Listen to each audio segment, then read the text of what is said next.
Nasaan daw yung bagyo ngayon? Ibalik natin. So yung bagyo po ay nandito pa lang sa part na 9:30. Ayan, 9:37. Nandito pa lang po siya ngayon.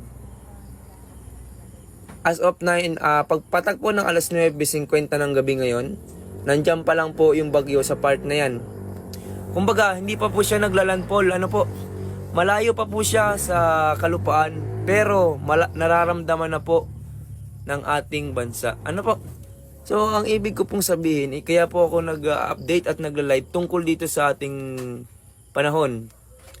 Para po magkaroon ng early warning dun sa mga kababayan natin na walang signal, hindi nagkakaroon ng walang update galing sa ibang